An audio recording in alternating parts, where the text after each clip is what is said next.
Monsieur Paul Tavernier, vous êtes juriste français spécialiste des questions internationales. Je vous remercie infiniment d'avoir eu la gentillesse d'accorder cet entretien à la radio francophone iranienne. Monsieur Tavernier, la coalition internationale dirigée par les États-Unis continue de mener des frappes aériennes contre les positions du groupe terroriste de l'État islamique Daesh en territoire irakien, très particulièrement en territoire syrien. Mais jusqu'à présent, ces raids aériens ont été, semble-t-il, suivis de peu d'effets. La preuve en est surtout ces avancées même de ce groupe terroriste et de ces éléments du groupe terroriste, que ce soit en Irak, que ce soit en Syrie. Vous êtes spécialiste des questions internationales. Comment expliquez-vous en fait ce qui se passe actuellement dans la région, très particulièrement en Irak et en Syrie, en ce qui concerne ces frappes aériennes, en ce qui concerne cette coalition dirigée par les États-Unis contre ce groupe, s'il vous plaît? Cette situation est extrêmement complexe, comme vous l'avez d'ailleurs indiqué vous-même. On est donc dans une région où les forces en présence sont imbriquées entre elles et les forces extérieures aussi qui interviennent sont diverses et nombreuses.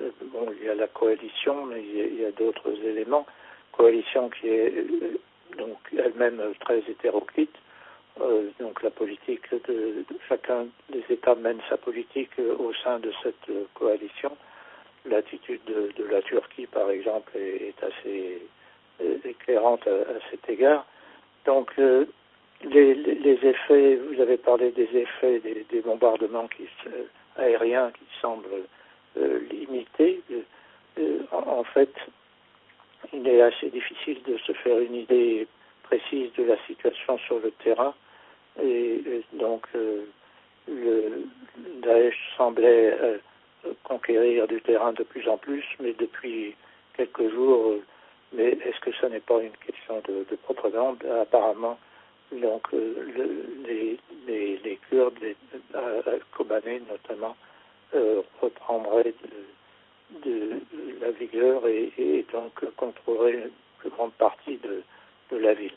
Donc c'est une situation extrêmement complexe du fait de l'imbrication des différents intervenants, directs ou indirects, présents sur le terrain ou plus lointains, et aussi de la fluidité de cette situation donc, qui évolue sans doute de jour en jour, mais dont il est difficile de se faire une idée tout à fait exacte.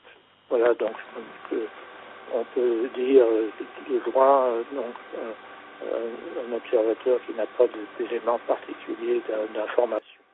Monsieur Tavernier, vous venez de faire allusion surtout à cette politique d'Ankara envers ce qui se passe en Syrie, très particulièrement à Kobani, cette ville à population kurde.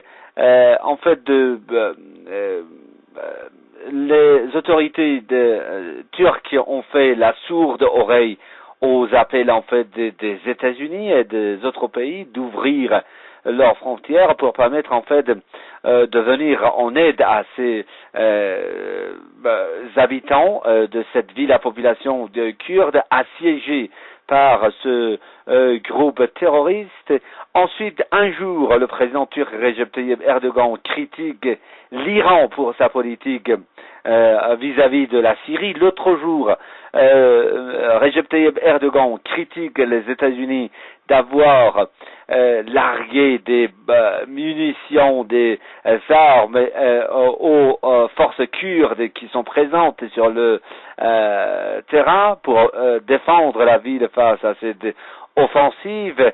L'autre jour, le président turc dit qu'il faut plutôt aider l'armée libre syrienne pour en fait qu'elle soit présente à Kobani, tout en fait présentant ces éléments kurdes qui défendent la ville de Kobani comme de terroristes.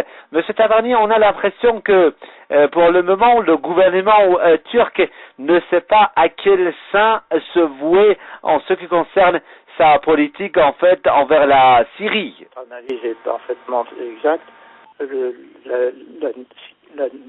La situation de la Turquie est évidemment complexe et sa position politique est ambiguë. Les Turcs ont pris des positions qui peuvent paraître contradictoires, mais qui traduisent aussi fondamentalement une grande méfiance à l'égard des Kurdes. Les Turcs ne veulent pas évidemment d'une autonomie des Kurdes, soit d'Irak, soit de Syrie, juste à leur frontière. Et donc c'est ce qui explique l'ambiguïté de la position turque qui donc semble varier d'un jour à l'autre, qui autorise le passage de renforts kurdes vers Kobani, mais sans armes, et ce qui oblige donc à procéder à des largages d'armes, et qui quelquefois d'ailleurs tombent aux mains de Daesh, qui n'était pas prévu bien sûr au départ. Donc voilà, nous sommes devant une situation extrêmement complexe, mais ce qui explique aussi l'ambiguïté de la position, notamment d'un État comme la Turquie, qui est quand même très important dans la région. Vous avez parlé des relations compliquées avec l'Iran, mais aussi avec la Syrie. Donc il y a là un élément dont il faut absolument tenir compte.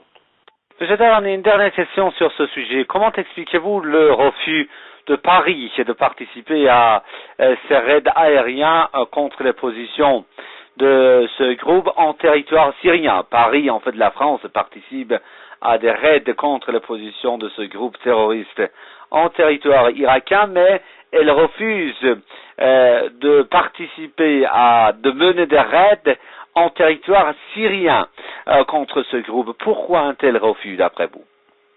Alors, il y a plusieurs explications possibles. Bien sûr, le fait que la France ne veut pas paraître s'aligner automatiquement sur la politique américaine, mais il y a d'autres explications. Et le fait que donc se limiter au cas de l'Irak était plus simple, évidemment, sur le plan militaire.